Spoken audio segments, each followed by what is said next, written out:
de la acordada.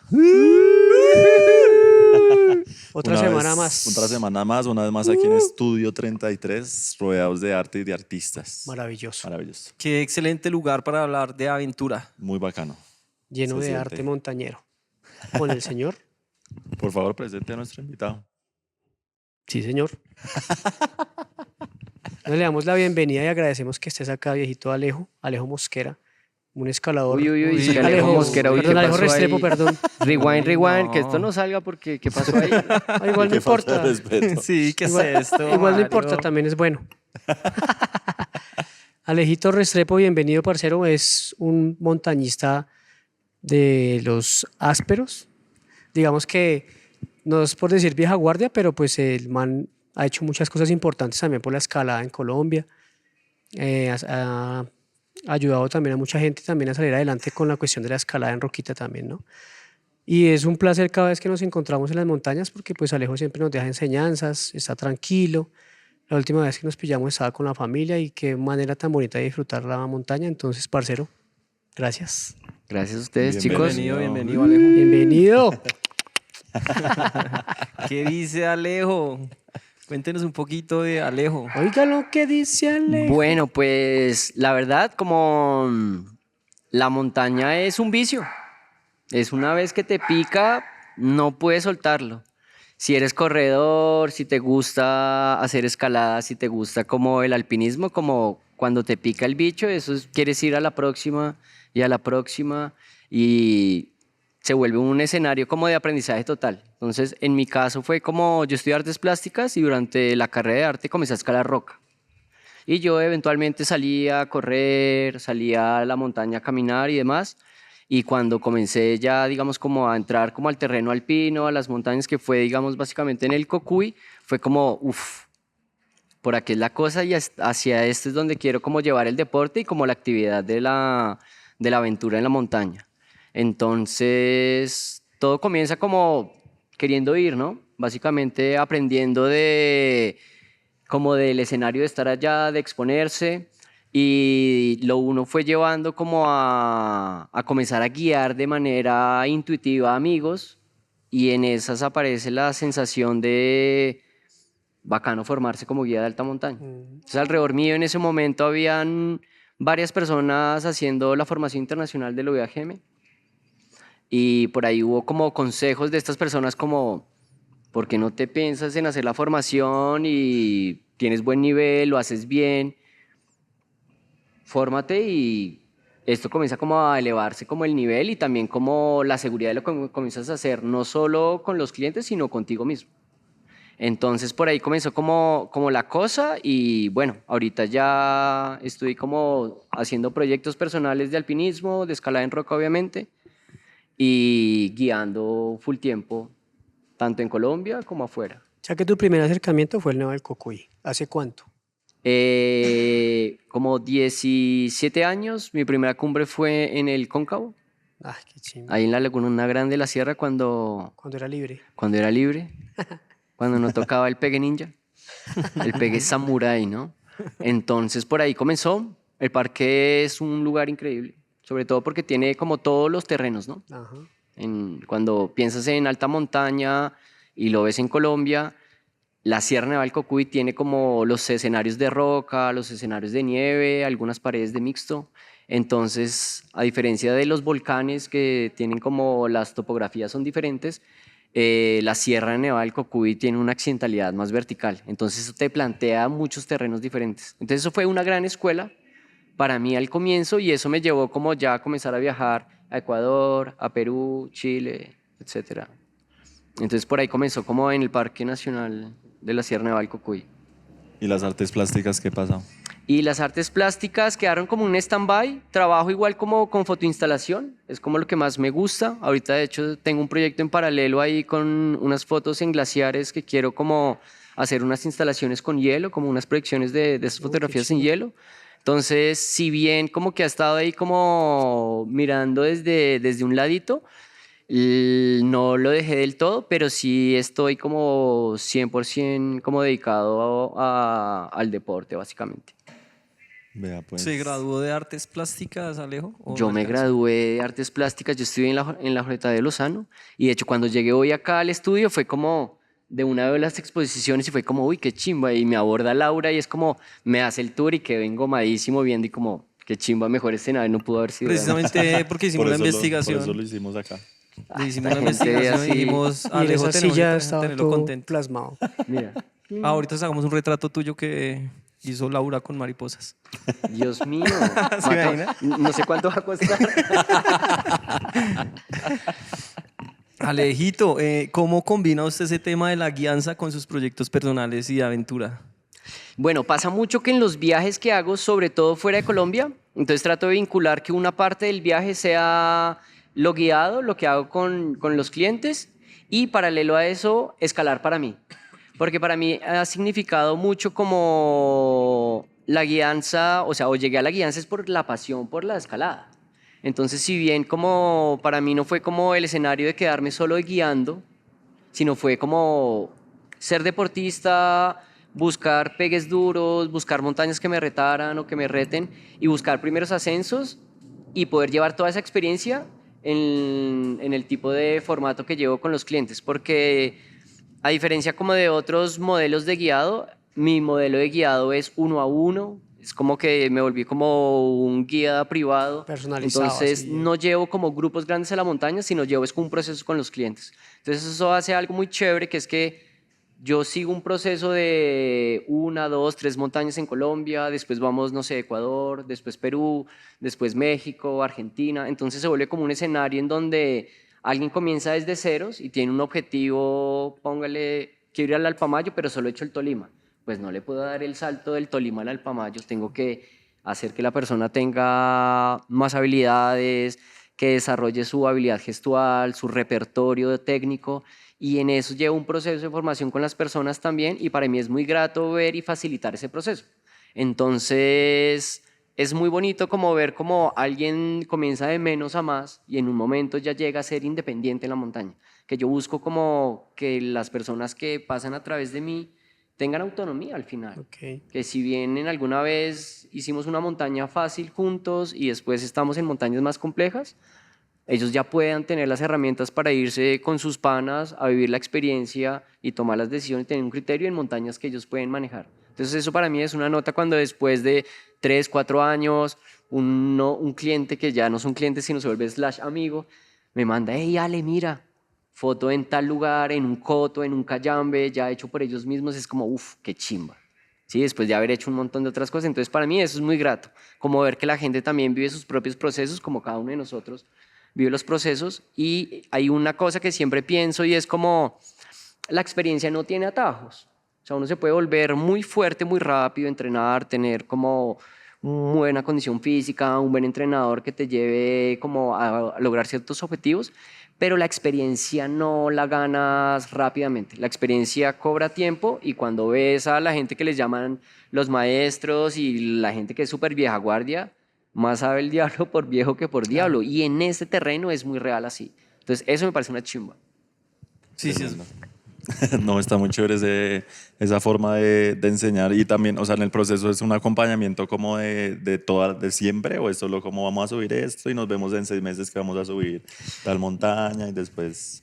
Depende de cada persona. Entonces, a veces alguien tiene como un objetivo y entonces facilitar ese objetivo es como vamos a hacer A, B y C para llegar a Z, ¿sí? Pero hay veces que alguien el objetivo no es Z, sino es D. Entonces quizás el objetivo se cumple en un corto tiempo o en un plazo de tiempo menor y en otros momentos sí son 2, 3, 4 años. Entonces, por ejemplo, alguna vez tenía alguien que quería escalar en Potrero Chico Time Wave Zero. Se le había metido en la cabeza que quería hacer Time Wave Zero en Potrero Chico, allá en Nuevo León. Es como la escalada más larga que tiene, que llega a la Cumbre del Toro, y son 23 largos de escalada deportiva, donde en el largo 21 hay un 12A.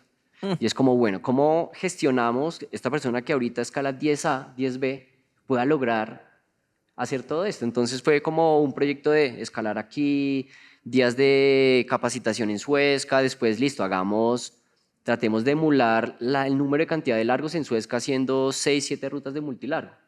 tratando de hacer la misma cantidad de pitches, ¿no? De largos. Entonces es muy bacano como al final llego a la cumbre con esta persona, es como un proceso que duró casi 2 años y la persona feliz en la cumbre y digo, bueno, por esto se pagan también los viajes y se paga un proceso y que la montaña no es solo ese momento de llegar a la cumbre, a veces es lo más efímero del todo. O sea, a veces estamos en una cumbre de 10 minutos, el clima está malo, hasta menos, y para abajo. Pero es como todo el proceso que está durante el que valió la pena. Y eso es muy chévere. Después ves las fotos y es muy grato, pero cuando ves como lo que hay detrás de una foto de esas que tiene un montón de likes en Instagram y todo, hay un proceso de la gente real. Hay despertarse temprano, hay el dejar de ir a rumbear un viernes porque entonces no puede entrenar el sábado y cosas así que todos de alguna manera hemos ido gestionando y como negociando con nosotros mismos. Y eso es muy bacano, como la montaña de una u otra manera comienza a plantearte otro escenario de la vida y como pues no vamos a ser jóvenes siempre y también hay que aprovechar como cuando está esa pila encendida, pues para darle cosa y plomo a los proyectos de grande envergadura. Muy chévere. Qué chimba. Alejito, ¿cuál es su fuerte, parce? O sea, todos, igual, de alguna forma, todos los montañistas tienen un fuerte, ¿no? No sé, una modalidad alpina, tradicional. ¿Cuál es el fuerte de Alejo? ¿Qué le gusta más? Bueno, yo podría decir que lo que más me gusta es la escalada mixta. La escalada mixta es la que envuelve hielo, roca y nieve en el mismo pegue, ¿no? Escalas con Qué piole chimba. técnico, con crampones y estás escalando roca con crampón. Ese es como el escenario que más me gusta y el escenario de Big Wall de roca. Como Big Wall de roca me parece una chimba, esos son como los escenarios que más me retan. No obstante, días de monolargo deportivo me parece genial. La escalada tradicional es como una joya increíble porque es como lo que te abre la puerta a las montañas como tal. Como en las montañas no hay balls normalmente. Y si quieres abrir un itinerario en una montaña nueva o retarte en una montaña grande, tienes que aprender a poner seguros de tradicional en las fisuras. Y siento que tenemos una gran fortuna en Colombia con la escalada que tiene Suezca y el Salón de la Justicia en Machetá, que son escenarios que te curten de verdad en escalada tradicional. Entonces eso es como un plus que tenemos como aquí en Colombia y la gente del centro del país teniendo a Suezca y al Salón cerca, porque podemos desarrollar ese tipo de escalada y aquí en estos escenarios los primeros himalayistas de Colombia prepararon sus itinerarios acá. Claro. Entonces eso también es como un campo de juegos muy bacano y diría que es como los dos terrenos que más me gusta, el terreno mixto y el big wall de roca. Bien aventurero, ¿no? Sí, La escalada mixta es cosa seria. ¿no? Y Re que, seria, parce. Pero también es muy divertida, además. claro. Y sobre todo, bueno, hay algo muy interesante y es cuando se escala roca, como que escalamos más ligeros, ¿no? Escalamos sin maleta, bolsita de Cómodos. magnesio, Sí. a veces sin camiseta, se hace calor en la mojarra, está ahí. Pero cuando estás en la montaña hay un montón de cosas que llevas encima, la maleta, ropa de Gore-Tex, impermeable, llevas como otro margen y entonces el rigor de la precisión se hace más visible. Y es un escenario muy lindo. O sea, estar en esos itinerarios y está complejo y te reta y es como, hay lugares donde sabes que no te quieres volar. Como, no sé si han escuchado esa, que la primer ley de la escalada en hielo es no te caigas. O sea, no le quieres volar a un tornillo, ¿no? Es como, uy, espera, espera, espera. Pero es muy chévere, es muy chévere. Igual siento que todo es muy paulatino, ¿no? Es como una montaña más tranqui, te va bien, quizás buscas una con un poquito más de dificultad, te va bien y así, ¿no? Como que finalmente todo es muy exponencial y finalmente de una u otra manera es como te plantees tus retos también hacia donde vas como poniendo ahí como la flecha. Sí, eso le voy a preguntar a Alejo, digamos que su nivel de aventura o de escalada lo sube de acuerdo como, digamos, en este nivel ya me siento re bien, tranqui. ¿Subo o qué? ¿O me quedo ahí un ratico? ¿O me pego 2 saltos? ¿O cómo lo hace normalmente? Yo trato de que sea como escalonado. Sí, como no tratar de pasarse algún escalón para llegar más rápido, creo que está bueno y en ciertos terrenos está bien como tomarse el tiempo prudente para que, no sé, este escalón lo tengo claro, el siguiente y ahí voy como subiendo como esa pirámide, ¿no?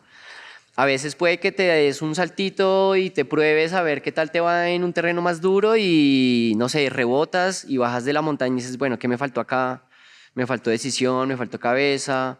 Porque, bueno, muchas veces no es solo el factor humano el que hace que tengas éxito en una montaña, sino el factor clima, el factor terreno, son cosas como que están ahí y no dependen precisamente si estuviste entrenando un montón o que estás súper fuerte, sino también como la montaña te da permiso. Muchas veces uno tiene todas las ganas y la disposición, pero si el clima está rudo, si el terreno está peligroso, pues mejor tomar la decisión de bajar y volver en otro Sí, momento. claro, no hay que Y es hacer. una cosa que yo creo que a todos los montañistas, escaladores, en algún momento le ha tocado como ese crux mental, decir, ¿seguimos o no? Porque es que como que si seguimos nos matamos, ¿no? Algo así. ¿Sí? Y yo tuve, por ejemplo, en mi primera ida a Perú, como hacia el 2015, 2014, yo llegué a Perú y nos fuimos a intentar la Sur del Artesón. Entonces, la Sur del Artesón es una pared icónica, es un 6000 técnico, es un D, no es un TD, pero es un D más, pero el grado de exposición es muy alto porque la parte de la rampa, o sea, la rampa es una rampa de 800 metros donde al final hay un serac grandísimo. Los seracs, para los que no conocen, es como un hielo que está ahí como al borde que posiblemente se puede caer, Como colgado de alguna como forma. colgado, pero no sabes es cuándo se va a caer. Sí, paila. Entonces juegas como con un grado de exposición, una pala y estás más o menos unas 4 horas escalando esto con un Serac ahí como latente. Y recuerdo que esa vez nosotros hacemos campo alto a 5100, ya sobre el glaciar, debajo de la pala, y salgo a la 1:30 con mi compañero. Y estaba súper compleja la navegación, había mucha grieta, logramos resolver y meternos a la pala. Hacemos 2 largos y la pared no está como en condiciones tan chéveres. Y yo siento que vamos lento para el itinerario que queríamos, ¿no? Normalmente los escaladores y los montañistas, y sobre todo en las montañas, nos planteamos como un deadline o una hora donde si no estamos en la cumbre, no estamos en tal punto, comenzamos a regresar, porque las condiciones después va a hacer más calor y va a comenzar a caer más vainas, ¿no? Casi siempre tratas de escalar en la noche y en la madrugada. Y yo sentí que no íbamos muy rápido y yo le pregunto a él que cómo se siente, que cómo va. Y él me responde, si vas, voy. Y ese si vas, voy es como A ver. vas a puntear todos los largos tú. Y muchas veces no quieres tomar toda la responsabilidad de liderar todos los largos porque el que lidera tiene un rush mental, no solo Claro. técnico.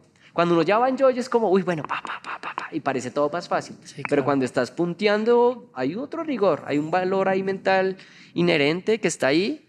Y cuando él me dice, si vas, voy, digo, chuta, ¿será que no la vamos a jugar? Y le digo, yo siento que vamos lento. Y me dice, sí, yo también. Le digo, bajemos. Y me dice, listo, bajamos. Entonces decidimos bajar, hacemos un par de rapeles, nos bajamos de la pala, ok. Ya llegamos como a la parte donde habíamos navegado por la noche, que había muchas grietas. Ya tenemos la carpa a unos 300 metros en el visual y decidimos parar a desayunar. Tecito, el sanduchito que habíamos preparado en la carpa por la noche. Eso, cosa de 5 o 10 minutos, nos paramos, caminamos unos 50 metros y comienza a haber una avalancha. Y decimos, no, no va a llegar. No, no va a llegar. Pana, va a llegar. Cogimos la cuerda en la mano y los que corren por el glaciar, y justo donde habíamos desayunado, a 60 metros nuestro, cayeron unos neveros de hielo de grandes como este cuadro. No. Y eso que te da entre risa nerviosa, entre vértigo, entre como uff, llegamos a la carpa como Qué buena tomamos la decisión. mejor decisión. Entonces, esos tipos de cosas son re importantes. Saber decir que no.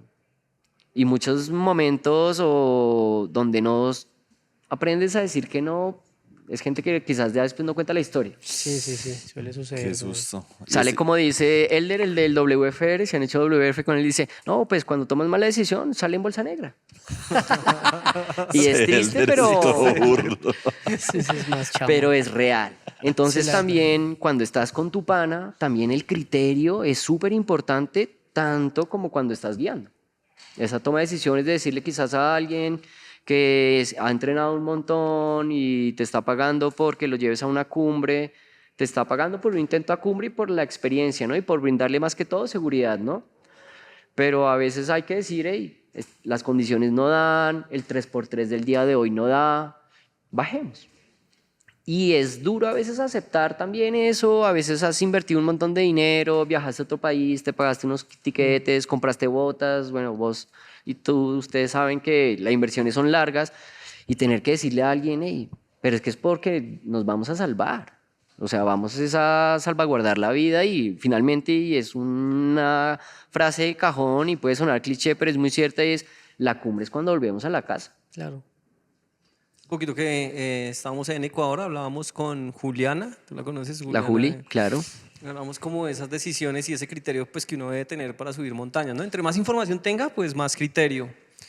Sin embargo, en la montaña siempre está el ego y está la vaina, ¿no? Entonces, también hay rutas, digamos en Chimborazo, en Cotopaxi, donde algún guía dice, digamos, no vamos a subir porque las condiciones no están.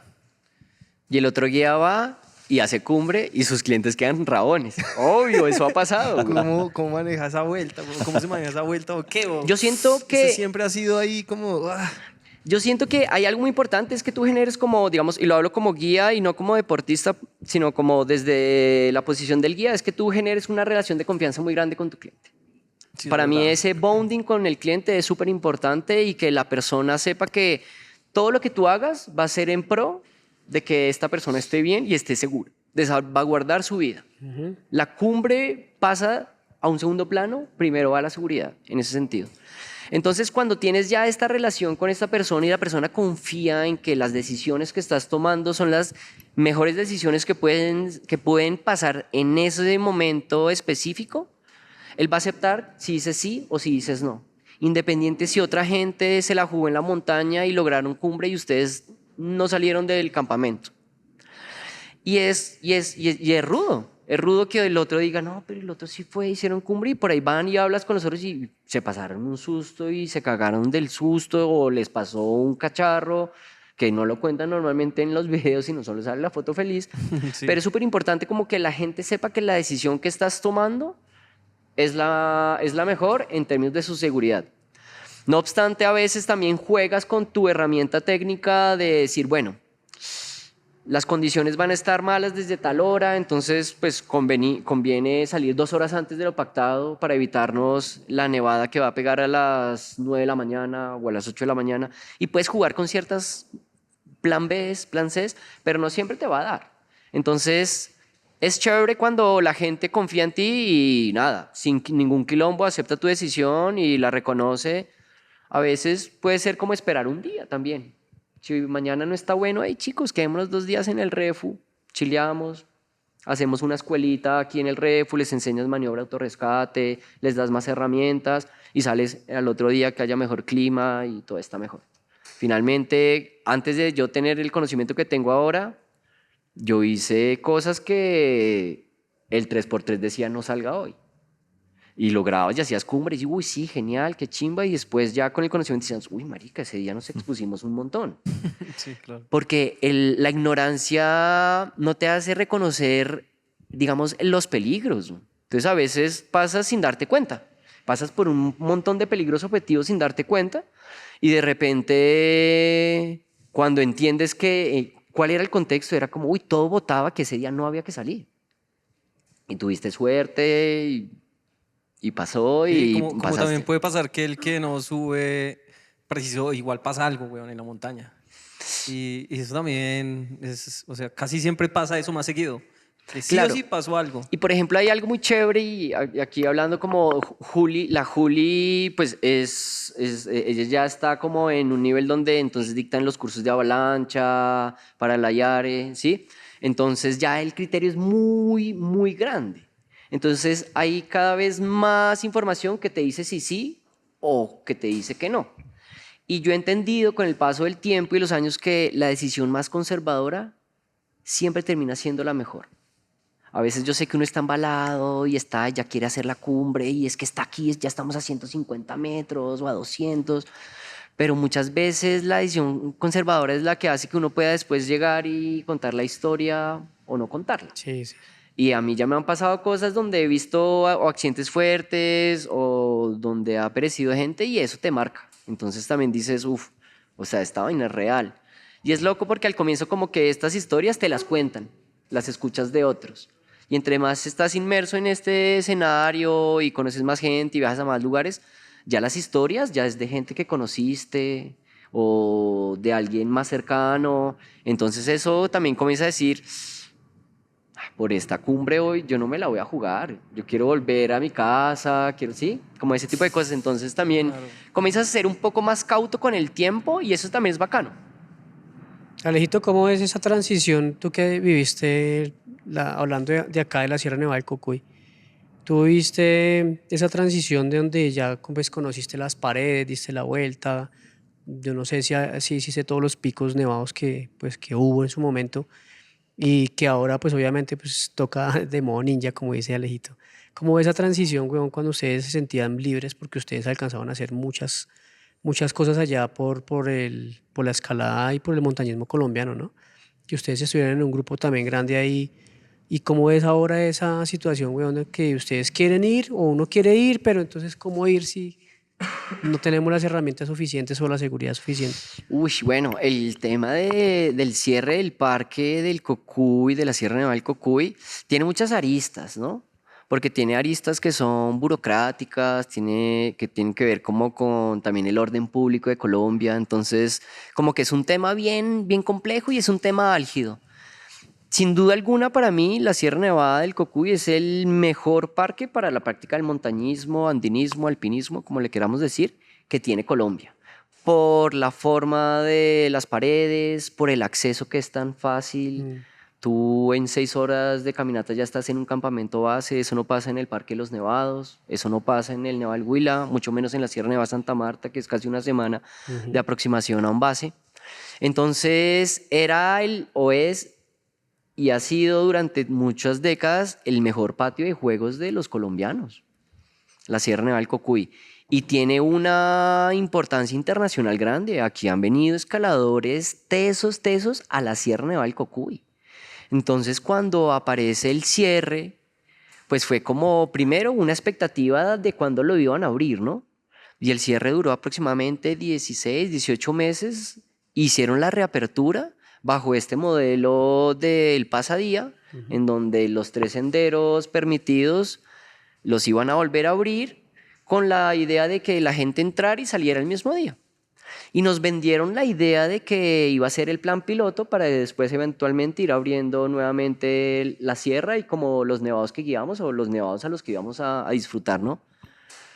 Pasa un año del plan piloto, no pasa nada, 2, 3, 4, ya han pasado 10 años y sigue igual, sigue cerrado y la defensa del que esté cerrado es no, que los montañistas por pisar la nieve le estábamos haciendo que se retrocediera el glaciar. Pues todos sabemos que es falso. Que entonces las basuras que dejan los montañistas, mira, un montañista real de buena práctica, un montañista no deja basura.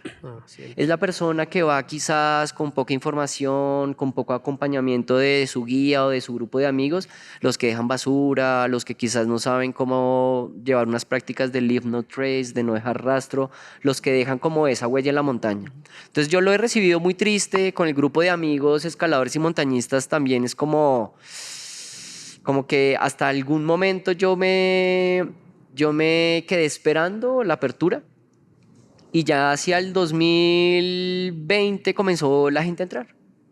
Y comenzó la gente a entrar de manera ilegal, de manera Escondidilla, clandestina, digamos. de manera escondida. Por eso apareció lo del ninja cocuyano. De hecho, hay una ruta que se llama Ninja Cocuyano, un 13A buenísimo ahí en el parque, en la ¿sí? pared. Upa. Está bueno ahí. Entonces, pues tocó comenzar a ver cómo otra gente comenzaba a entrar al parque y en mi persona, en lo personal, yo dije, no, voy a esperar. Como que no quieres que te cojan y hacer quedar mal como al grupo de montañistas de Colombia, tan, el respeto también por la comunidad importante. Y después vi que eso no iba a pasar, que la voluntad burocrática es poca y que la sierra, si no íbamos, se va a ir secando sola y después va a quedar solo roca, va a quedar un parque de Big Wall, eso sí, Claro. pero que se nos iban a ir los glaciares. Entonces yo tenía un proyecto que de hecho había hecho un fragmento con Julián hacia el 2016 que era tratar de hacer todos los picos de la Sierra Nevada del Cocuy, ¿no? De la vertiente oeste, o sea, de donde está el Ritakú, no de la parte donde está el castillo, que es la parte oriental. Entonces, hacia el 2016 antes del cierre del parque, como esa última temporada en la que todos pudimos estar ahí de manera libre, como dices vos, yo estaba con Juliana y nos planteamos hacer los picos de la Laguna Grande de la Sierra. Entonces eso fue como un abrebocas y como una primera escauteada de cómo podría ser hacerlo todo, ¿no? Entonces ahí hicimos como desde el pico Cínciga, de norte a sur, Cínciga, Cóncavo, Concavito, Clarita, hay un pico ahí intermedio que se llama Pico del Águila, y el Toti, y bajamos cerca al Paso de Bellavista y volvimos como en una jornada de 18 horas, hicimos esas cumbres, y ahí quedó como la idea de, quizás el reto de hacer todos los picos es posible. ¿Qué hay que hacer?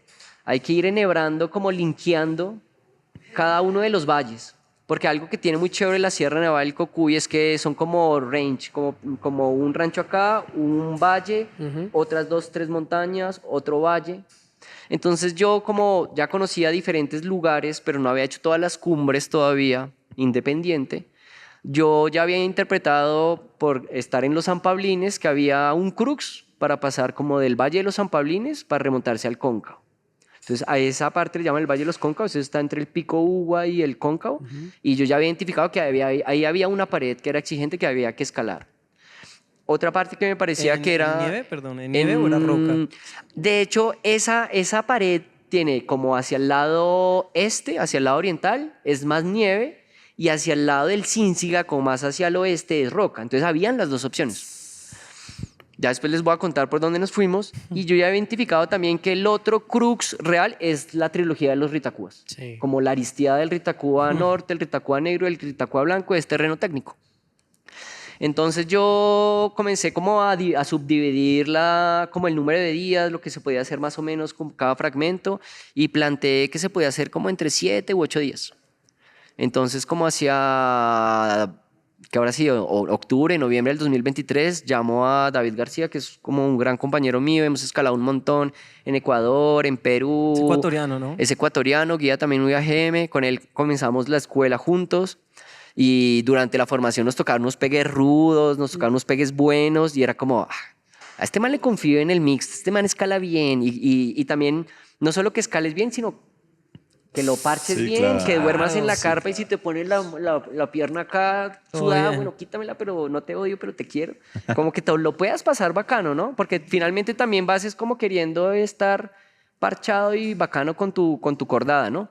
Entonces le digo, hey, Davito, tengo este proyecto, yo quiero ir a hacerlo, yo llevo 8 años sin ir al Cocuy, ¿qué vamos? Y el man, como muchos de los otros montañistas ecuatorianos habían venido aquí, habían abierto rutas, se habían dado la pela, a nivel Ecuador, la Sierra Nevada del Cocuy tiene está muy Era bien fama, referenciada, tiene es buena famosa. fama, sí. Entonces el man me dice, sí, yo quiero ir a conocer, listo, vamos. Entonces desde ahí planeamos el viaje, yo hago un par de videollamadas, le muestro en el mapa cómo sería, lo que podríamos hacer, y el man me dice, listo, vamos. Entonces nosotros comenzamos por la parada de Romero, pegue ninja, llegas así a las 3 a.m., Sí. entra por la parada de Romero hacia el Cardenillo. Entonces nos vamos primero como hacia el pico Huicán, que es el pico más al norte. Ajá. En algún momento debe haber tenido nieve, Sí. ahorita ya es una morrena. Entonces nosotros nos posicionamos en la base del glaciar de los Ritacúas y aquí al norte tenemos el pico Huicán. Ese primer día escalamos pico Huicán, bajamos y comenzamos a estudiar como hacia dónde queremos entrar en los Ritacúas. Entonces ya vimos una línea que nos podía llevar a la arista un poco más abajo de la cumbre del Ritacúa Norte. Ingresamos al otro día, nos metemos en la arista. Una vez entramos a la arista, nos vamos hacia el Ritacúa Norte. Tiene una Allá en vista. crampones, en crampones. Todo en crampones. Crampones. Ahí tiene unos mixtitos que pasamos en crampones, piola, tranqui. O sea, no un terreno muy difícil. Ahí, digamos, la remontada desde el glaciar, entre esos mixtos y la arista, han de ser unos 60 metros, no es tanto. Ok, ¿qué? Como, tiramos como 2 8. largos. Ponle que, bueno, sí, si lo hicieras, digamos, en botas sin crampón, serían, sí, 5 8, Ok, más o ok. menos. Igual. Pero entonces todo suelto, me imagino, ¿o qué? pasa mucho eso. En estas montañas que se están derritiendo, entonces va perdiendo la cobertura glaciar y cuando queda la roca expuesta, queda roca muy suelta. Entonces es una escalada que en ciertos momentos no es difícil técnicamente, pero es muy delicada. De cuidado. O sea, es de mucha exposición. Entonces, es de saber cómo pisar, de saber por dónde moverte.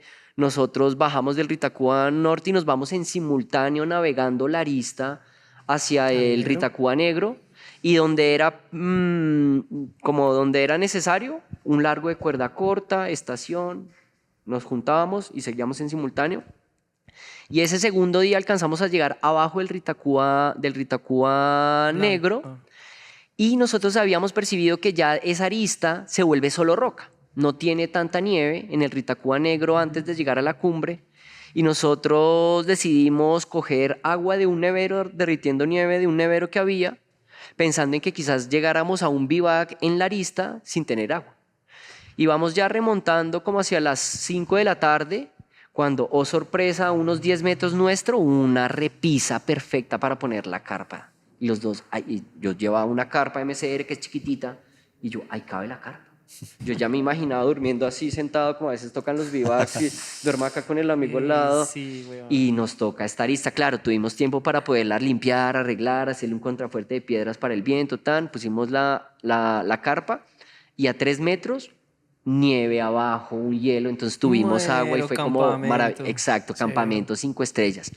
Y ahí fue como, hasta ahí solo risas, como no, perfecto, los videos, yo veo los videos ahí como hasta ahí bien Felices, felices, todo Pues estaba haciendo así videos. rosadito, Sí, haciendo sí, videos. la barriguita llena, todavía hay comida. De ahí nos mandamos al otro día hacia el Ritacúa Negro, que digamos, esa conexión es como la parte más técnica de la trilogía de los Ritacúas, Ok. porque es una conexión de arista técnica y donde la pared que está al lado occidental del Ritacúa Negro, unas condiciones de hielo así raspado, así como puro raspado. Y eso que pones no le cabe un tornillo, tin, y entonces Todo se suelta, es como... todo se suelta. Y es muy pendiente, una pendiente. Y es ahí que estamos hablando, esa rampa de tener unos 45, 50 grados. Igual. Uy. Y en condiciones malísimas. Y yo sabía que Luis Pardo había intentado, como hacía un par de semanas, había intentado y ellos habían abortado. Y yo me encuentro, digamos, como donde ellos habían bajado un cordín, una cinta. Y fue como, estos manes llegaron fue hasta acá.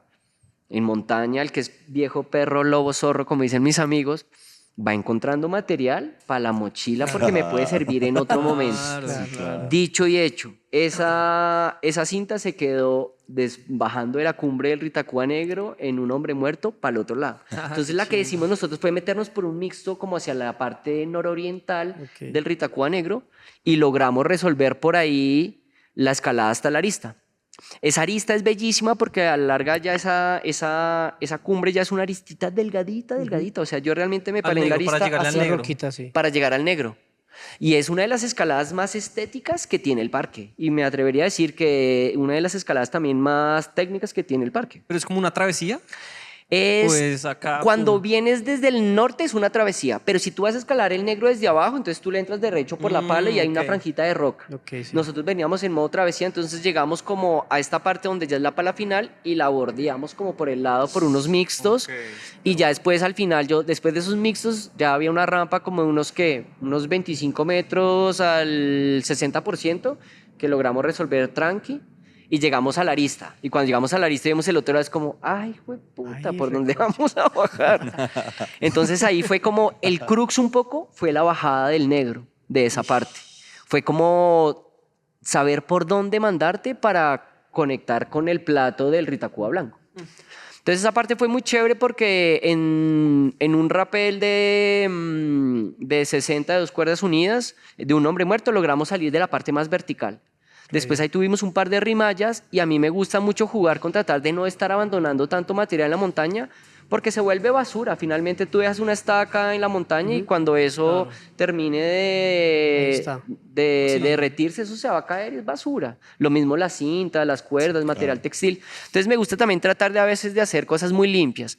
Entonces yo después planteé un par de hongos de nieve, que es como una técnica que acabas como una U en la nieve, enhebras la cuerda por ahí y te bajas de la cuerda y después La recoges. la recoges. Entonces así pudimos resolver un par de rapeles más y ya después llegar como a la parte entre el Ritacúa Negro y el Blanco, donde ya está como más abajo y ahí fue como sortear mucha grieta, sortear como mucho terreno donde había que bajar, subir y yo no sé, pero sorteamos muy bien todo, en ningún momento nos tocó devolvernos. Y oh, sorpresa, ya estábamos llegando como al plato del Ritacua Blanco, que ya esto es plano así lindísimo, bien. estetiquísimo. Hicimos Cumbre del Blanco el día 3 como a las 4:30 de la tarde. Entonces, siempre se mantenían por encima de los 5.000.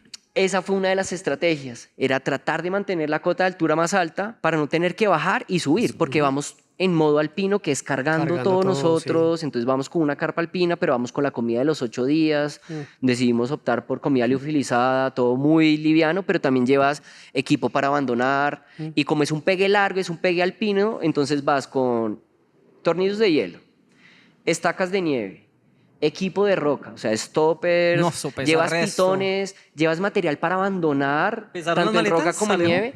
Nosotros no llegamos a pesar las maletas al final, pero ponle que estábamos entre unos 21 o 22 kilos los primeros días y a medida que íbamos Ya a esa altura, quitando un weón. poquito de comida, va bajando. Entonces nosotros consideramos que una de las estrategias importantes era mantener las cotas de altura más altas para no estar bajando a las morrenas y subir a los glaciares y bajar y volver a subir, porque el desgaste del desnivel positivo se vuelve Sí, perrísimo. claro. Entonces bajamos del Ritacua Blanco y nosotros habíamos hecho como el primer día, habíamos llegado a la base de, digamos, donde está la laguna de los Cardenillos, que es ahí abajo de los Ritacuas, y dejamos un depósito de comida, o sea, de todo lo que habíamos cargado el primer día, dijimos, la arista la hacemos en 2 días con una sola dormida, no vamos a llevar toda la comida. Entonces ahí dejamos escondida comida. Cuando volvimos del Blanco, dijimos, no, pues ya no dejemos todo este material. Entonces dejamos como en la mitad del glaciar, punto de GPS, pum, una bolsa con resto de equipo, dejamos las 2 cuerdas, nos bajamos con con los 2 cordinos de maniobra unidos, recogimos el material, dormimos en la morrena y dijimos, está pesado todo, mañana va a ser el primer día que vamos a entrar al terreno ya vertical con todo el peso. Entonces comenzamos a comer la comida que más tenía como peso. Entonces, claro, como buen colombiano llevas panela, café y este man, no, démosle la vuelta, comámonos esto, quitemos peso de aquí. Entonces ese día comimos más vainas, ta. Cuando al otro día fuimos, remontamos, recogimos el material, nos fuimos a un pico muy lindo que se llama La Muela, que es un pico que está al sur del Ritacua Blanco. Y ahí dijimos, no, mantengamos la cota de altura. Y yo sentía que quizás era más fácil bordear porque eso comienza a pararse.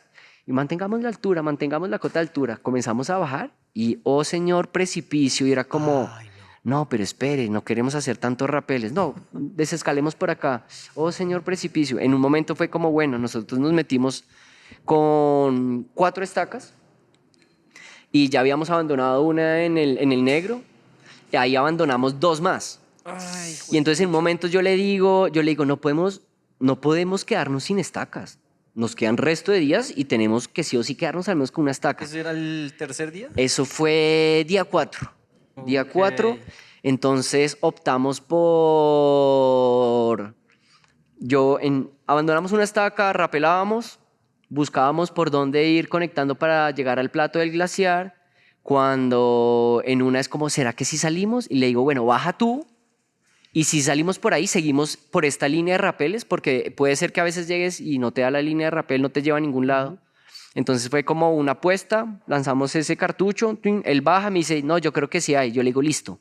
Me quito la maleta, mando la maleta para abajo con la cuerda y entonces decido quitar la estaca y desescalar todo el rapel desescalado para recuperar la estaca. Y así logramos como no perder una estaca extra y mantener una estaca. Re riesgoso ahí. Esa Porque- escalada fue en nieve. O sea, era Eso nieve, fue, era sí, toda mixta. esa parte pura Ish, nieve, marica. puro nieve y hielo. Y claro, una vez ya llegamos al plato y entonces él va bajando de primero y yo le digo, veamos a ver si este rapel ya nos bota y me dice, sí, nos va a botar, quizás toca una escaladita al final, pero ya breve. Y nos botamos y después nos salimos ya digamos, por el plato y vimos por donde nos bajamos, pana. Si lo hubiéramos visto de frente, jamás vamos a pensar que te vas a querer tirar por ahí de bajada. Pero ya entrado en gastos, nos bajamos por ahí. De ahí seguía el Pico La Muela. Nosotros nos pareció un alpamayo mini. ¿Sí? Un alpamayo como de 80 metritos. Bellísimo, tiene una rimalla muy linda que es como la parte más, digamos, más técnica. Y es una escalada de canaleta. Ah, qué chimba. Y lo mismo, como teníamos una sola estaca, cuando llegamos a la cumbre fue como, bueno, Esta ya es la sabemos última. cómo va a tocar, alguien va a tener que desescalar. Bueno, ping pong papas, ¿quién pierde? Piedra, papel o tijera. Perdió él, yo bajé en rapel, le fui enhebrando tornillos de hielo para que él vaya desescalando como si estuviera Ajá. o sea, Desasegurándose. desasegurándose hasta la Re rimalla. bien, re bien. Entonces comienzas a jugar con muchas, como Alejito, con perdón. muchas. Llevaban los 2 pioles técnicos, ¿sí o Sí, sí? ambos piolet técnico los dos, ambos como con crampones más de terreno mixto, como de monopunta. Y entonces lo que podíamos resolver de manera técnica, genial. Y otras lo resolvíamos por manera gestual. Entonces ahí se pone chévere el tema porque es con el compañero comenzando a negociar cómo hacer la mejor práctica para hacerlo todo de manera segura, ¿no? Sí. Entonces no te quieres echar un free solo y exponerte, pero tampoco quieres estarte demorando mucho en un largo por poner mucho material. Entonces comienzas a escoger como cuál es el terreno en el que te puedes mover rápido y tratar de moverte siempre en simultáneo. De ahí, después de esa escalada, ya llegas hacia donde está el sector del Picacho y el Puntiagudo, que son dos escaladas muy lindas. El Picacho, entre el Picacho y el Puntiagudo hay como una meseta de roca. Ahí, ahí montamos campamento, dejamos campamento ahí, nos fuimos a hacer el Picacho sin maletas, sin peso. Bien. Hacemos el Picacho, es fácil, es tranquilo, es una escalada de unos mixtitos muy lindos, está muy bonito para alguien que está comenzando a entrar en el terreno mixto en el que le toca escalar roquita, hielo, está muy bello y la cumbre es como una roquita súper linda que te deja ver todo el Valle de los Frailejones Qué bello, del otro güey. lado, el Valle de los Cojines. Los cojines. Y se ve preciosísimo, la vista desde ahí es muy linda. De ahí hemos bajado esa noche e identificamos en el Puntiagudo, que es otro pegue que me parece interesante porque tiene como una rampa en la parte norte de unos 50, 55, 60 grados al final, de más o menos unos 100, 150 metros de, digamos, de desnivel. Y eso te lleva a un contrafuerte de roca que tienes que escalar pues con seguros de roca otra vez. Entonces se vuelve un pegue porque tienes estaca de nieve, tienes los tornillos de hielo, tienes los stoppers, tienes los camalots y según dónde estás vas jugando como con la protección. De ahí ese es muy chévere porque el puntiagudo cuando lo ves desde el norte se ve así, pero le llaman puntiagudo porque cuando lo ven desde el Cocuy lo ven muy de frente Ok. porque es como una meseta así cortada, como si hubieran cortado un pedazo de mantequilla así. Y eso es plano arriba, plano, plano, plano. Qué chido. Entonces, para llegar ahí es como que básicamente es una enhebrada por roca suelta, pero fácil, escalada 5-4, 5-6. Pero de, uy, no, esto se mueve. Uy, no, esto se mueve. Ah, este está bien. Y sigues así como de mucha precaución. Entonces también te pone a estar como muy alerta. Eso me parece muy bello. De ahí remontas a la parte plana, ya caminas hasta la cumbre. Bajas, ahí hay unos rapeles pues, que ya están preseteados de algunas otras cordadas. Ok. Nosotros montamos los nuestros, son cordinos que quién sabe cuánto llevan. Sí. Entonces también comienzas como ese criterio de, ¿será que me bajo de esto? ¿Dejo mi propio material? Comienza a hacer como un trabajo también como personal de la experiencia que tienes de, ¿llevas material para abandonar? Abandónalo. Entonces ahí abandonamos un par de cosas, bajamos. Y nosotros queríamos montarnos y bajarnos directo hacia el otro valle, donde te vas a encontrar la parte sur, la parte norte del San Pablín Norte. Pero era una pared re grande y fue como, uff, por ahí no va a ser posible o va a tocar abandonar mucho equipo. Entonces dijimos, no, pues rodeémoslo, rapelemos por acá y rodeamos la montaña. Esa fue creo que la única vez que nos bajamos hacia las morrenas No. para poder salir de un valle hacia el otro. Entonces ahí resolvemos con rapeles puros abalacops, Ok. y abalacops de la cuerda directo y otros hongos de hielo así gigantes. Cuando salga el documental hay un video re lindo así y se ve así la formación de hielo, Qué chimba. azul, azul, así, la cuerda pasando por ahí y nos tiramos los rapeles por ahí. Hicimos como unos 3 rapeles y era a la 1 de la tarde cuando terminamos y a la 1 de la tarde estábamos desayunando apenas. Porque en la mañana todo lo que estaba alrededor del campamento no había agua y los hielos re duros y fue como no, pues avancemos así y cuando podamos derretir nieve, derretimos. Entonces se volvía un pegue también como de resistencia. Hasta ahí todo iba chévere. Yo voy caminando, ya llegando como a la parte, después de recorrer como la parte sur del San Pablín, y terminamos en un recorrido donde hay mucha grieta. Voy pasando por ahí y como en una pasada de un desnivel al otro, yo me troncho el pie y fue como, Bueno, sigamos. Llegamos al campamento, voy medio cojeando y ahí digo, uy, ¿será que me jodí? Me esguincé muy fuerte. Fue medio un crux mental, medio un crux así como físico. Al final, al otro día amanecí bien, me vendé, comencé a ponerme hielo. Le digo a Dao como, bueno, me duele, pero da para seguir andando. De ahí te remontas a al San Pablín Norte, entonces todo era como de un valle al otro y esta es una escalada como relativamente sencilla para llegar al plato del San Pablín Norte, que es como algo parecido al Puntiagudo, solo que tiene una arista de nieve. Ok. Entonces nosotros llegamos ahí y ahí es donde comienza como el pegue como a ponerse más interesante porque comienzan días malos.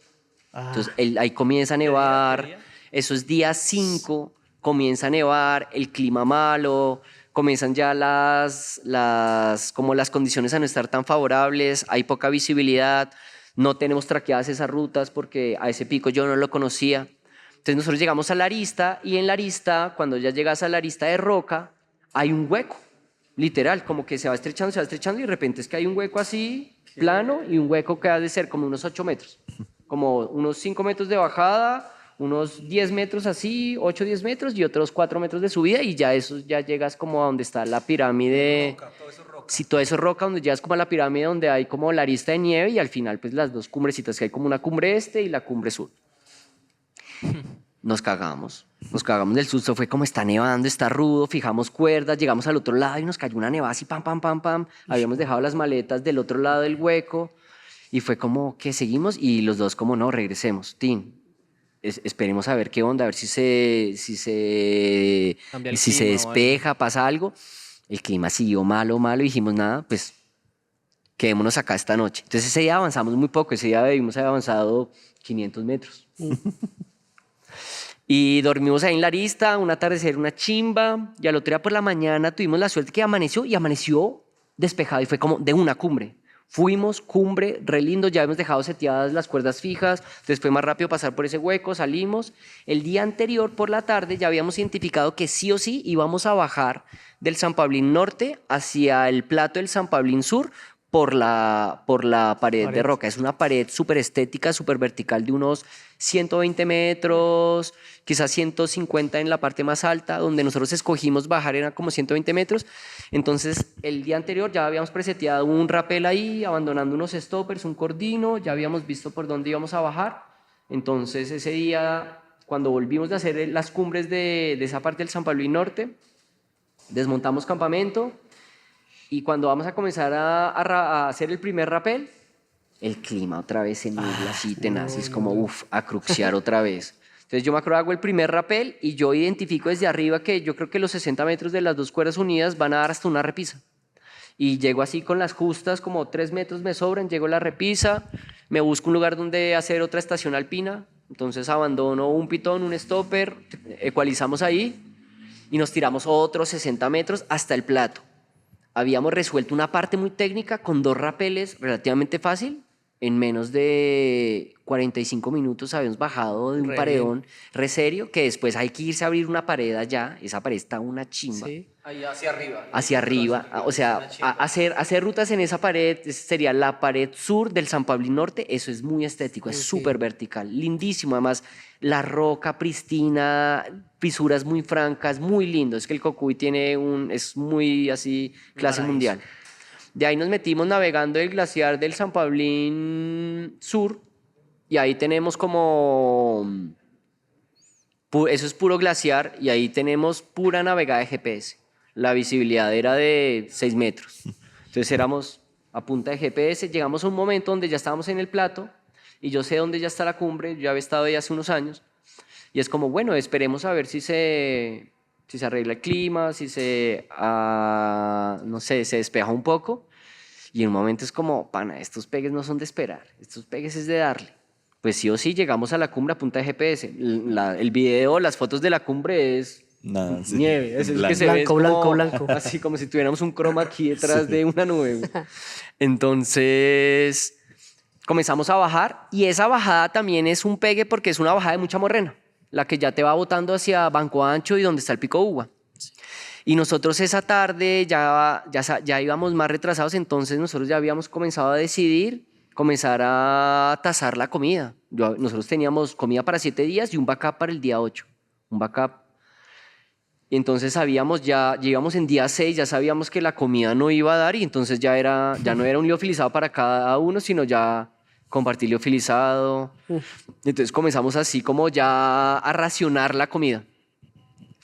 Cuando logramos desenhebrar toda esa desescalada que la logramos resolver para bajar a Banco Ancho, solo desescalando, unas desescaladas un poco comprometidas, pero fáciles, pero terreno donde no te puedes caer. Entonces era como, claro, vas desencordado, pero es como no te resbales. Y logramos ir tejiendo toda esa bajada hasta que logramos bajar y después veíamos hacia arriba y decíamos, uy, qué chimba que hayamos podido encontrar como el caminito para poder salir sin tener que rapelar, sin tener que exponerse mucho en terreno vertical.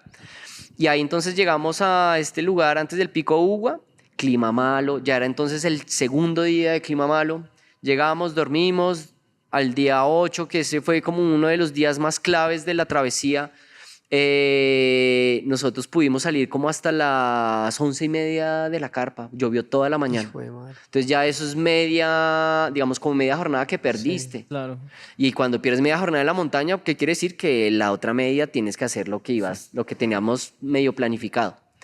Y ahí es donde se viene el pegue de que tienes que, bueno, haces el Pico Ugua y después te vas a remontar por este crux, esta parte técnica que yo hablaba ahorita al principio, que es que vas a mandarte del Valle de los Cóncavos a montarte a los Cóncavos.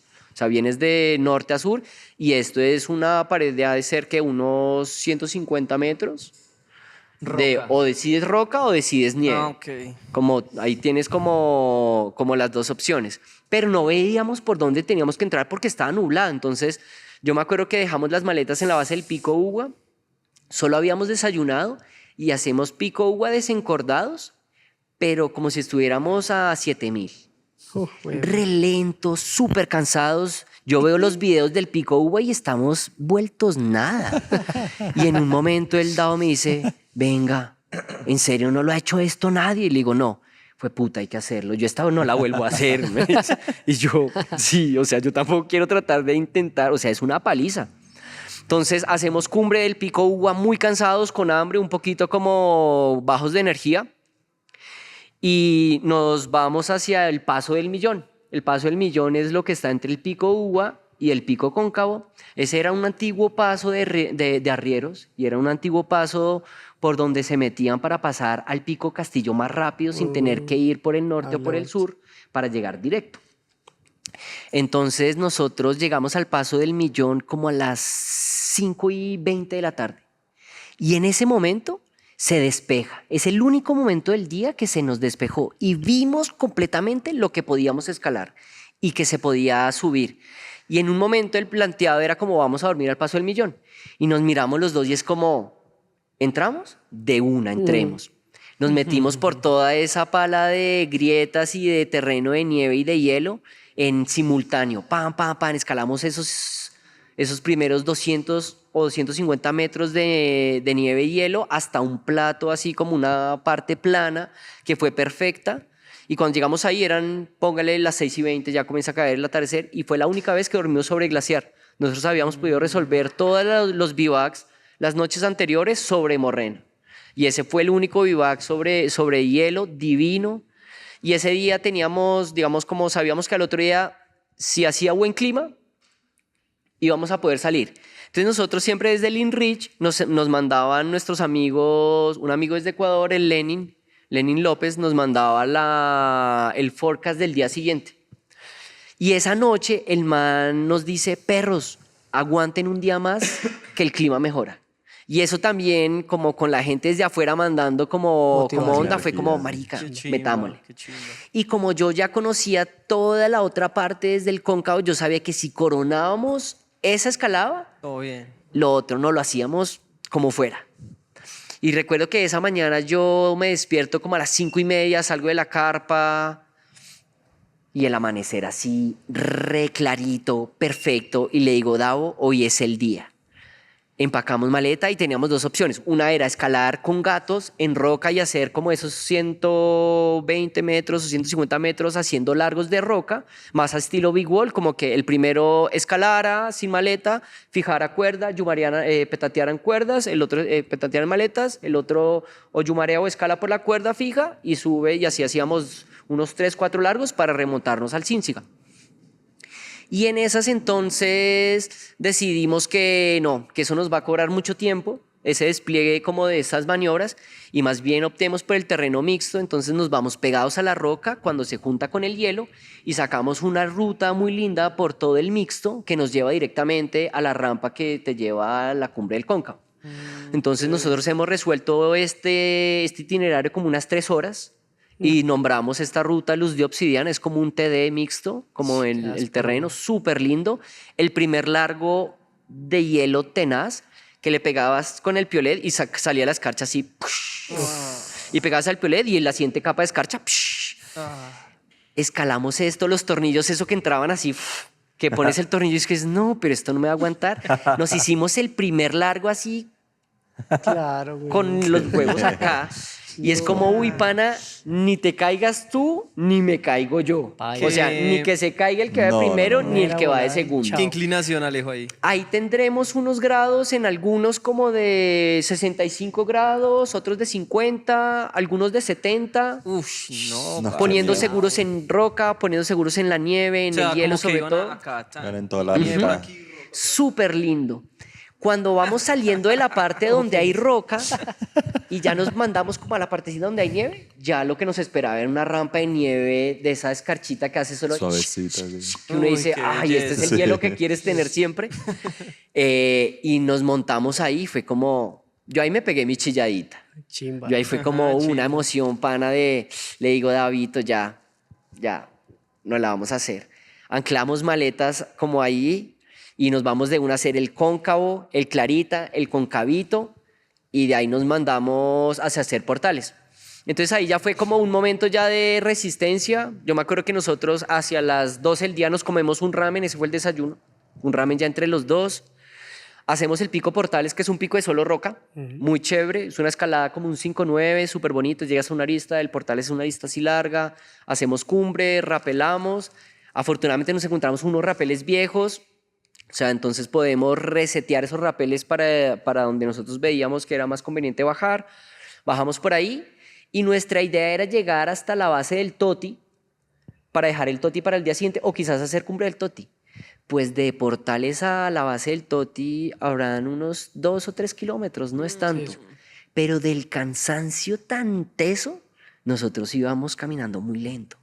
Hay un video del DAO donde se hace como un video mirándose y dice, uff, voy roto, me duele la barriga, tengo hambre, voy vuelto nada. Pero ya sabiendo que ya habíamos como hecho la parte más ruda, fue como, pues panas, vamos a darle. Entonces nuestra idea era llegar hasta la base de donde comienza el glaciar del Toti para tener agua, porque esos son solo plataformas de morrenas y son como balcones y terrazas donde no hay agua. Y vamos cansados y en un momento sabemos que el cuerpo no nos va a dar para llegar a donde hay nieve. Y yo le digo, bueno, yo recuerdo que en estos a veces hay como unas pocetas de agua cuando llueve, entonces se hacen unas pocetas. Y le he dicho esto y es como si un angelito nos hubiera guiado. 100 metros enfrente, una poceta así como un jacuzzi, llena de agua. Y una roca como un cubo como de 2x2 como para poner la carpa al lado y que te proteja el viento. No, ya, bien. hasta aquí fue. Bien. Esa vez nos comemos el último liofilizado y era así, una cucharada yo, Día 8. día 9. Uy, marica. Día 9. Una cucharada él, una cucharada yo. Una cucharada él, una cucharada yo. Esa fue la cena. Y tuvimos un ramen de desayuno y esa fue la cena. Ish, güey, pucha. De ahí, entonces dijimos, marica... Eso era lo último que tenían. Sí. De ahí nos quedaba un ramen, Para bajar. algo de maní y un chocolate Pacari, que son unos chocolates muy ricos de Ecuador, que había traído el DAO. Y entonces yo había guardado ciertas cosas en ciertas y había dejado ese así como en el botiquín, como así el as bajo la emergencia, sí. manga. Careto. Y ya creíamos que no quedaba nada y yo ese día sacamos todo lo que quedaba de comida a ver qué teníamos para comer para el día siguiente. Y es como, pana, tenemos un día para salir, o sea, no hay opción de una noche más. Sí o sí, hoy hay que salir. Entonces dijimos, hay que madrugar, hay que hacer el toti, hay que hacer el paso de Bellavista y subir a hacer el pan de azúcar y hay que hacer el púlpito del diablo. Entonces nos levantamos Uy, es que 5 también am, le iban al púlpito, parce. nos hacemos 5 am, nos levantamos, hacemos cumbre del Toti como 6:30 de la mañana estamos en el Toti, bajamos, recogemos maleta, nos habíamos puesto como que a las 8 ya estuviéramos con campamento desmontado, ya yendo hacia el Paso de Bellavista. 7:50 ya estábamos listos. Eran tanto las ganas de salir, tanta el hambre que era como pana, metámosle, Hágale. metámosle. Nos metemos al Paso de Bellavista, que es donde está también la bajada a la laguna de la plaza. Por ahí, ese paso es súper lindo. Nos metemos por ahí, remontamos todo ese glaciar que está ya cada vez más roto. Logramos en manera de simultáneo resolver todo como ese laberinto de grietas hasta que entramos como a la parte plana entre el púlpito y el pan de azúcar. Qué Y de ahí pena, es como yo saco el Pacari y el Dava me dice, chuta puta, ¿de dónde sacaste ese Pacari? Yo, pana, estaba ahí guardado porque tenía que... No, entonces yo me acuerdo que yo me meto la mitad de esa chocolatina Pacari y me la dejo derretirse en la boca como 40 minutos. Así de a poquitos. Yo iba así como chupando esa chocolatinita, así de a poquitos, de a Saboreando poquitos, de cada a poquitos. partecita. Literal.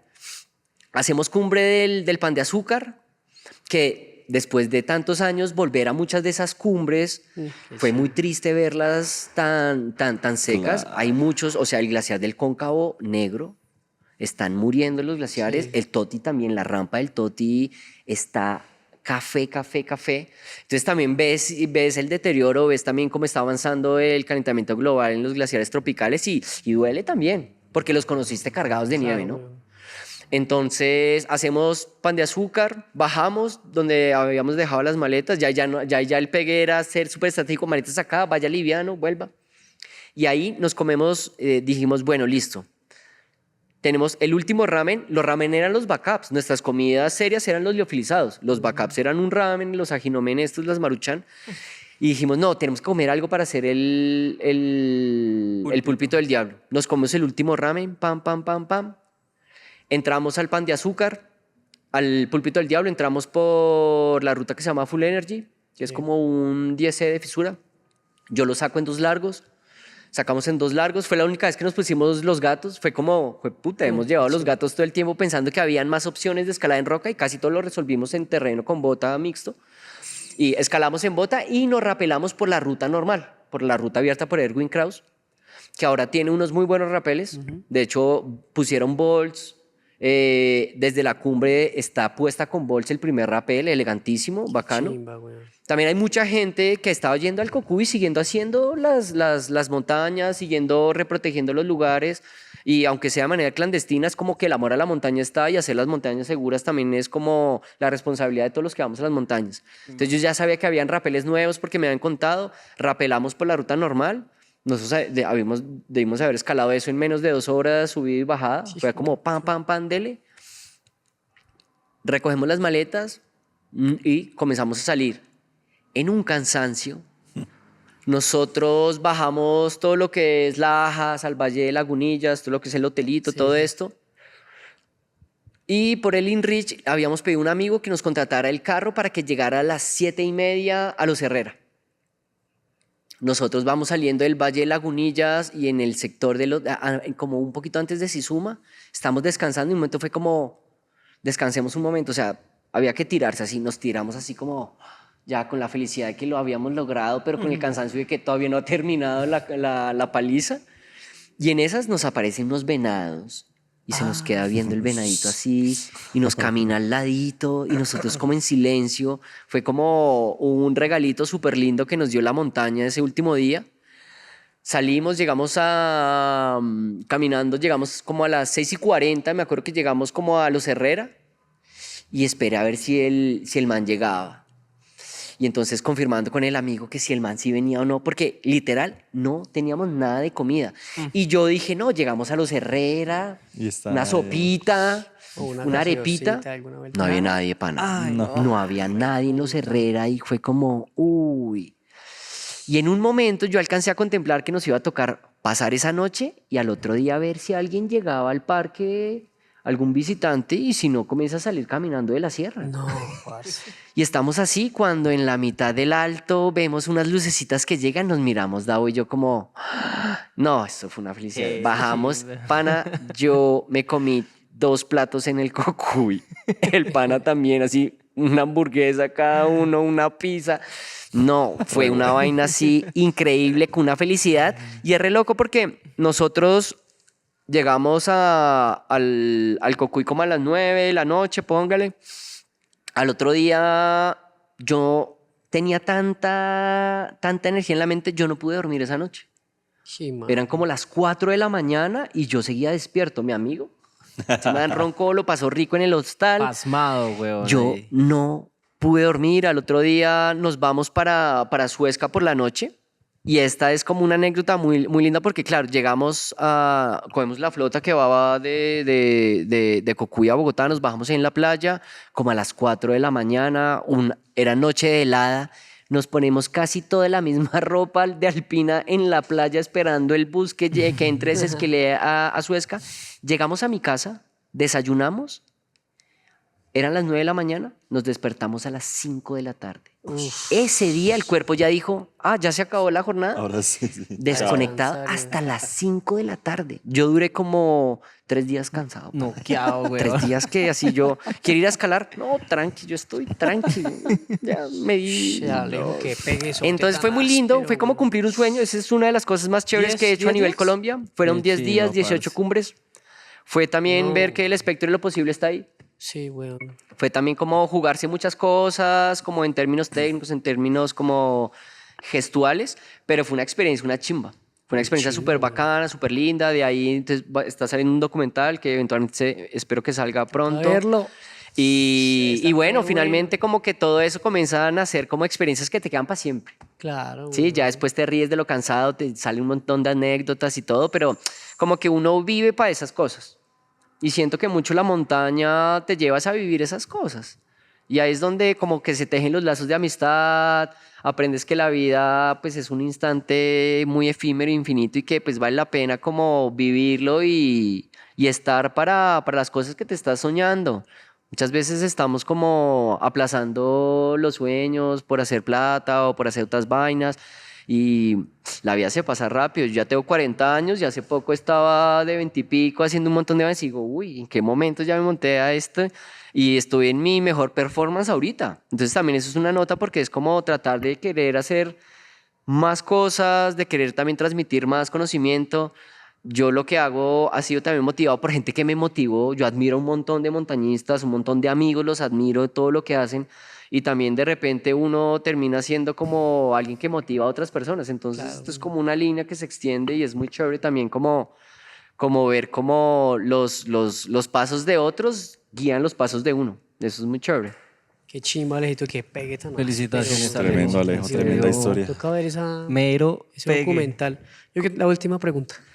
Alejito, ¿sé cómo ve la La última cuestión? pregunta weón? fue 1 hora de historia. Pero esa respuesta tiene que ser una respuesta. La segunda pregunta Yo sería. sé que va a ser una respuesta. Alejito, usted que tiene tanta trayectoria que usted ha vivido de principio a fin todo el proceso que estábamos hablando ahora del Parque de los Nevados, weón. ¿Usted cómo ve a la cuestión del aval de los guías que tienen el permiso de entrar como tal al Parque de los Nevados, weón? Muchos se están ahí a dedo, Escogidos, ¿no? otros porque se han hecho un proceso de verdad, el proceso que se han, digamos que inventado ellos.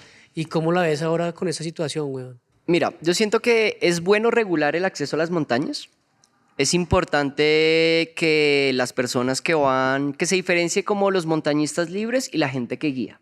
Montañistas libres son aquellos que 2, 3 personas quieren ir y tienen Deportivo, chévere. ciertos conocimientos y quieren ir a aventurarse a la montaña y eso es un escenario muy válido y es un escenario donde todos al comienzo fuimos así y me parece súper bueno.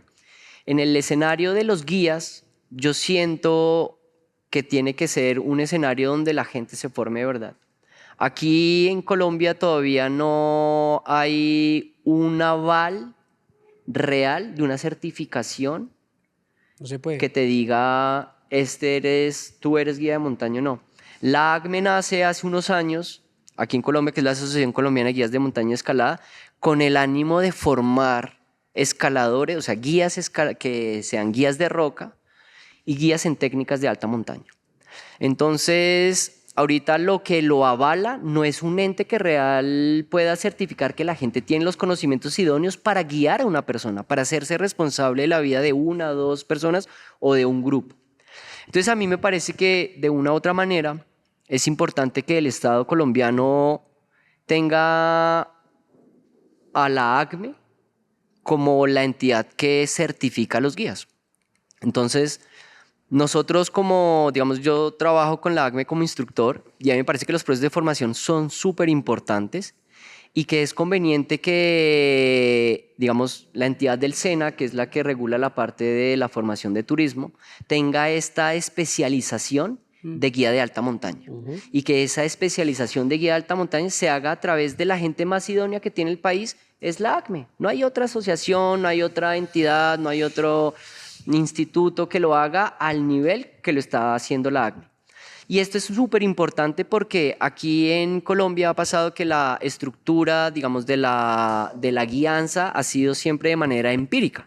Entonces los guías se han formado de manera empírica y está bien que los primeros pasos de formación sean empíricos, pero hay un momento en que lo que guías exige un grado de profesionalización muy alto. O sea, así como un cirujano opera porque tiene una especialización y no solo es un médico, sino es un médico cirujano especializado en algo específico, asimismo tiene que ser con el guía de turismo, porque entonces el guía de turismo se queda en un abanico muy general, donde sirve para ir a ver aves, donde sirve para ir a ver ballenas, y la escalada en una montaña nevada o en un terreno alpino requiere un expertise, y ese expertise es necesario que pase. Entonces, en el Parque de los Nevados yo siento que como el rigor de el Nevado del Tolima no es muy alto, la gente como que se vuelve guía muy rápido. Entonces vas con un amigo una primera vez, grabas en una aplicación de GPS la ruta y hiciste cumbre y dices, yo ya me la sé, yo ya la puedo hacer. Como no les pasan cosas complejas, una salida de una grieta, una avalancha, cosas muy específicas que pasan en montañas más grandes, entonces la gente ya se siente guía y comienzan a llevar grupos. Pero no entienden la gestión del riesgo que una formación de guías conlleva y todas las formaciones técnicas que tiene un guía. Entonces yo siento que es importante que Parques Nacionales haga una mirada hacia cómo es que estoy avalando realmente a estos guías, que no sean escogidos a dedo, sino por competencia. Entonces, de una u otra manera, es un proceso que tenemos que vivir como país, es un proceso que tenemos que vivir como comunidad, porque entre nosotros nos cuidamos. Yo he dejado de ir como con la misma frecuencia o intensidad que iba al Parque de los Nevados en los últimos años, y he ido cada vez como menos. He estado yendo 1 o 2 veces por año máximo en los últimos años. Y cada vez que voy encuentro eso más masificado, más grupos y veo cada vez cosas más raras. He visto cordadas de 7, de 8 personas en una cuerda. Sí. No hay poder humano que pare una persona a 7. Es imposible. He visto guías caminando con las manos en los bolsillos. El piolete en la maleta, o sea, he visto unas cosas raras. Ahora este escenario que le llaman es que el paso Hillary. Me dicen, no, que Alejito, que el paso Hillary. ¿Yo qué? ¿Cuál paso Hillary? No, ¿dónde están los Bolts después del helipuerto? Ahora le llaman el paso Hillary. Y ahorita, la última vez que fui, que me encontré con vos durante el itinerario de esos días, entendí por qué le estaban llamando el paso Hillary y es porque se hace un trancón. Y oh, sorpresa, entiendo el trancón es porque los guías, o no todos los guías, cabe aclararlo, no saben cómo hacer ese paso de roca, que no es un paso complejo, de manera sencilla y eficiente. Y he visto cuánta cosa rara en los bolts. Entonces yo siento que desde que pusieron esos bolts, se hizo más complejo esa parte. Es un lugar expuesto, sí, es mejor que estén los bolts, sí. Pero les decía yo a los chicos bajando la última vez, les decía, mire, lo mejor aquí es una vía ferrata. Porque una vía ferrata pasa todo el mundo con 2 cabos de anclaje y pasa fácil. Así se hizo en el Chimborazo. En el Chimborazo había un escenario, se fijó una vía ferrata, se hizo más segura la montaña. Pero entonces, ¿qué sucede? La gente no tiene conocimientos de cuerda corta, que es una técnica sencilla, que es un instrumento muy grande del guía para terreno fácil, donde no es vertical, y es quizás una de las formas más fáciles de pasar por ahí.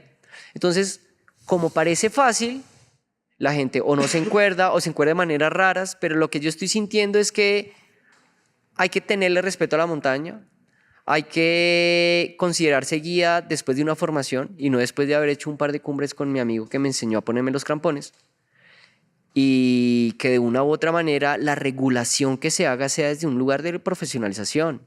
Nosotros, los que hemos decidido hacer parte como de una formación internacional y todo, hemos vivido, o sea, procesos largos, procesos complejos, procesos donde hay mucha inversión de tiempo, mucha inversión de dinero y donde realmente le hemos apostado a que es súper importante la seguridad. Y es curioso, y en el Parque Los Nevados, de manera muy triste, todos los años pasa algo. Hay una persona extraviada que a veces la encuentran, o a veces hay alguien que fallece por X o Y razón. Y cuando vas y analizas cada uno de los accidentes, son factores humanos. Claro. Son errores que se pudieron haber como evitado, habiendo tomado como mejores decisiones. Entonces, como el llamado es mucho esa invitación, yo creo, que es como que la gente realmente se forme. Y digamos que existe ahorita el proyecto de la ACME, y la ACME no está hace 2 años, la ACME tiene más de una década, Sí. 14 años. Entonces me parece lindo, importante, pertinente que si tú estás lucrando de un escenario donde hay riesgos, pues profesionalízate, edúcate, eso está chévere. Pienso que por ahí va la cosa. Y es que yo pienso que ahorita el tema es muy personal, o sea, si yo me quiero preparar, me preparo, pero más por conocimiento y porque quiero empezar a hacer las cosas bien. Pero en temas, digamos, como legislativos, yo he escuchado a muchos guías que dicen, parce, es que yo no voy al ACME porque igual eso no me lo valen, pues porque como no están avalados, ¿sí o qué? O sea, no hay un ente que diga, listo, bien, esto se lo aceptamos acá. Más bien es del SENA, ¿sí o qué? Entonces, yo pienso que el contexto igual está re mal. O sea, yo no sé, o sea, no se entiende desde qué punto alguien tienes que empezar a decir, vamos a regularlo, estos son los entes que lo regulan, que lo pueden hacer, que pueden formar. Entonces yo creo que ahí hay como un vacío. Sí, hay Un una buena contacto, brecha. o no sé, es muy raro porque es por eso. Yo veo que los que ahorita se forman, incluso en todos estos deportes, en parapente, en, no sé, escalada en glaciar, roca, lo que sea, sí, todos tienen unos protocolos muy claros y de formación, todos, pero pues es que acá en Colombia no es fácil el acceso a ellos o no se conocen. Entonces yo pienso que sí hay un proceso que hay que darlo a conocer primero bien, y ya después de alguna forma anclarlo con instituciones, pero si no se hace eso nunca está muy jodido. Totalmente. Yo creo que todo comienza como por lo personal, como Por yo quiero aprender convicción. a hacerlo bien. Claro. ¿Sí? Independiente si eso me lo va a avalar o no, o una entidad del Estado o no, yo me quiero formar. Entonces yo siempre invito a mis amigos que son, digamos, que lo viven desde la manera deportiva y no trabajan con esto, es como, ustedes tienen que aprender. Ustedes tienen que aprender las maniobras de autorrescate, tienes que aprender a sacar al compañero de la grieta, porque si tú vas con tu compañero y les pasa eso, tienen que tener las herramientas para salir de ahí, tienen que tener las herramientas para los métodos de fortuna, para poder resolver como cosas que a cualquier persona le pueden pasar. Caso fácil, caída de rocas, se corta la cuerda, hay que aprender a hacer un paso de nudo en un rapel. Y muchos que van a la montaña no saben hacer un paso de nudo en un rappel, y es una de las maniobras más básicas y es una de las maniobras que como escenario más te puede pasar en una montaña. Entonces, Asistir a alguien, el solo hecho de asistir a alguien que por ahí quede embalado y uno exacto. con la cuerda. Entonces mi invitación siempre es como, apréndase las maniobras básicas. Eso no son maniobras de guía, son maniobras de escaladores, son maniobras de montañistas. No son de guía no únicamente. De guía son otras más complejas, pero las básicas hay que saberlas. Y lo mismo, como tener un curso de primeros auxilios. Si yo voy a áreas remotas, a áreas agrestes, lo básico es que yo sepa brindar una primera asistencia a mi compañero si le pasa algo. Entonces como que a veces dejan todo eso para el que se va a profesionalizar nomás, pero ay no, yo lo estoy haciendo de manera amateur, pero es que a los amateurs también les pasan las cosas, ¿sí? Entonces como que comienza de manera muy personal. Y sí pienso que igual sí hay que hacer como el del SENA también hay que hacerlo. Claro. O sea, hay que entre más, digamos, un abanico de conocimientos más amplio tengo, pues tengo un repertorio más amplio donde puedo tener un Más criterio recursos. más consciente para tomar mejores decisiones. Claro. Y muchas veces es hasta que te pasa un sustito, ves algo fuerte que dices, uy, marica, tengo que aprender. Yo Y creo que pues- la vida a uno le va mostrando, ¿no? Como vea usted dónde se está metiendo, usted lo que está haciendo, o sea, pilas. Claro, porque es en el momento en que te embalas cuando dices, ay, donde tengo que aprenderme esta vaina y no sé qué hacerlo, y bueno, capaz resuelves con lo que tienes y sabes. Pero siempre hay una forma chévere de hacer las vainas y yo creo que sí ha ido cambiando de a pocos. Sí. Es un trabajo igual que, o sea, es como dentro de las agencias, dentro de la entidad de parques, dentro de las instituciones, ¿sí? Que tiene que ir como formándose. Pero sí pienso como que no nos podemos quedar solo con el Parque de los Nevados. Ujú. Claro. Porque además lo que sucede es que el impacto que le estamos dando al Parque de los Nevados es muy fuerte. Ujú. Y eso con una semanita cada 5 meses que descanse el parque, pues eso no es que ay, la capacidad de carga una semana Esta ya, semana de descanso. esta semana de descanso ya y el parque ya está tranquilo. O sea, como todos acá. sabemos, si sentamos aquí un ecólogo, nos va a decir, "Pf, Nada que eso es ver, un sí. año, Sí, claro. hay que cerrar un año. Claro. Y todos vimos en el sendero más clásico del Parque de los Nevados, que es la entrada por Valle de Cocora, Glaciar Schimmer, cómo la llegada al Calvito se volvió una autopista Sí, eso de barro.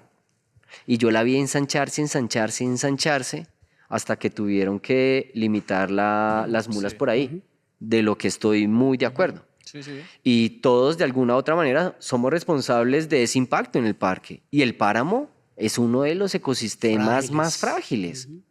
Entonces, ¿cuánto va a tardar esa franja en recuperarse? Eso no son 2 años, eso van a ser décadas hasta volver a ver ahí. Entonces, es como saber jugar cómo protejo, pero también cómo permito que la gente tenga el disfrute de estos lugares. Pero sin duda alguna, digamos, las regulaciones son importantes. ACME en términos formativos, weón, también trabaja porque pues tengo entendido que como que hace es más evaluativo que formativo, o cómo funciona. No, de hecho es formación. Ok. Primero, digamos, cuando entran los estudiantes a las formaciones, se forman, tienen un módulo de formación donde aprendes todas las técnicas de guianza. Ahí no enseñamos a escalar, ahí ya llegan escaladores que quieren convertirse en guías. Entonces enseñan todas las técnicas de guianza y ellos, una vez terminado como ese módulo de formación, ellos tienen 1 o 2 años para hacer un libro de rutas. Ese libro de rutas es como una bitácora de muchas escaladas para que desarrollen su experiencia y ganen terreno. Y eso les va a dar las condiciones para presentarse a un examen final. Entonces, ahorita estuvimos en exámenes finales. Ah, ok. Se graduaron 3 chicos. Con ellos hicimos 2 días de clínica y 3 días de examen. Entonces fue muy grato ver personas que ya han llevado un proceso de formación, ya han estado un tiempo guiando después de la formación, viajando, teniendo diferentes como escenarios de terreno y llegan ya, digamos, como con un bagaje a los exámenes. Y es chévere que uno se da cuenta que si usted hace la formación y presenta el examen de una, seguramente lo va a perder. Hace falta como tener esa experiencia. Y vuelvo a lo mismo. La experiencia no tiene atajos, eso llega con el tiempo. Entonces es bacano haber visto a 3 personas este año presentarse después de haber estado en muchos lugares, de haber guiado mucho, presentar exámenes y pasarlos de manera exitosa. Entonces para nosotros eso es un logro muy chévere, que la gente confía en el proceso y finalmente terminan los procesos, porque a veces la gente comienza los procesos de formación y no se gradúan, nunca presentan evaluación y se queda ahí todo como en un stand-by. Entonces está bueno igual como que terminen los procesos. El proceso de ACME está a un nivel muy bueno. Me atrevería a decir que está muy cercano a un nivel internacional. Los exámenes que hicimos de roca están casi a la altura de un nivel internacional, entonces las herramientas que se están brindando en la escuela de la ACME te da para irte a guiar cosas complejas. Igual los instructores son retesos todos, weón. Eso sí, Claro, son viejas todos son re guardias, buenos. los ásperos. Y hay algo muy chévere porque es exacto lo que Primera dices vos. experiencia y tal. Se juntan muchas mentes diferentes y gente con un montón de bagaje. Entonces hay gente que ha hecho 8000, está el Santi, director ahorita de la escuela, que tiene un montón de recorrido encima, viene de trabajo de alturas, de hacer cosas complejas. Entonces se ha diseñado un estilo de escuela muy bacano y la formación es muy profesional. Entonces, de hecho, los que estuvieron ahorita en formación este año quedaron como, es mucha información, necesito integrar todo esto de manera consciente weón, porque y yo, pues, entrenarla. hay que darle y darle. Y siempre hemos dicho que uno se hace guías guiando.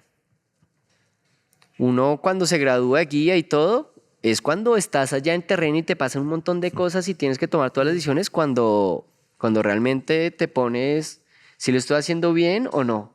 Y eso es súper chévere. A la larga se vuelve un reto sacar, cuando la primera vez que se te cae alguien en una grieta y dice, ay, esta vez sí es de verdad. Esta vez ya no es un simulacro.